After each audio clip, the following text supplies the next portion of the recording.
എറണാകുളം നെടുമ്പാശ്ശേരിയിൽ യുവാവ് കാറിടിച്ച് മരിച്ചത് കൊലപാതകമാണെന്ന് സ്ഥിരീകരിച്ചു പോലീസ്. ഇന്നലെ ഉണ്ടായ അപകടത്തിൽ തുറവൂർ സ്വദേശി ഐവിൻ ജിജോയാണ് മരിച്ചത്. CISF ഉദ്യോഗസ്ഥർ യുവാവിനെ 1 കിലോമീറ്ററോളം കാറിന്റെ ബോണറ്റിൽ കയറ്റി വലിച്ചുകൊണ്ടുപോകുന്ന ദൃശ്യങ്ങൾ ന്യൂസ് മലയാളത്തിൽ ലഭിച്ചു.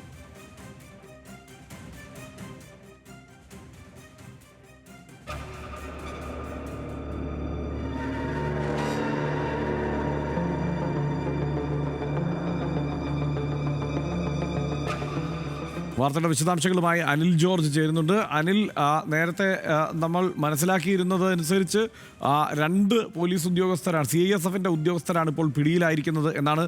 ഇവരിൽ നിന്ന് കൂടുതൽ വിവരങ്ങൾ ലഭ്യമായിട്ടുണ്ടോ? എന്താണ് പോലീസ് ഇതേക്കുറിച്ച് വിശദീകരിക്കുന്നത്?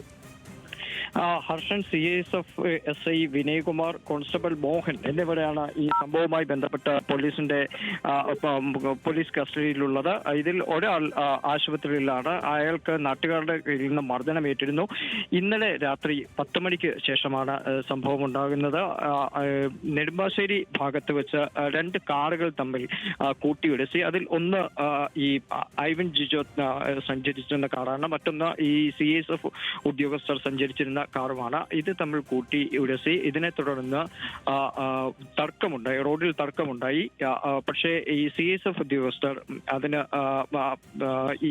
യാതൊരു കാര്യം, വണ്ടിയിൽ നിന്ന് പുറത്തിറങ്ങാനോ മറ്റു കാര്യങ്ങൾ നിന്നില്ല. അതിനുശേഷം വണ്ടിയുടെ മുൻപിലേക്ക് വന്ന ഐവിൻ ജിജോയെ ഇടിച്ച് കാറിന്റെ ബോണറ്റിലേക്ക് ഇടുകയായിരുന്നു. അതിനുശേഷം ഇയാളെയും വഹിച്ചുകൊണ്ട് വലിച്ചിഴക്കുന്ന രീതിയിൽ ഈ കാർ ഒരു ഇടവഴിയിലൂടെ സഞ്ചരിച്ച 1.5 കിലോമീറ്ററോളം സഞ്ചരിച്ച ഒരു ചെറിയ വഴിയിലേക്ക് കയറുകയാണ് ഉണ്ടായത്. നെടുമ്പാശ്ശേരി എയർപോർട്ടിൽ നിന്ന് കാലടിയിലേക്ക് പോകുന്ന വഴിയിലാണ്.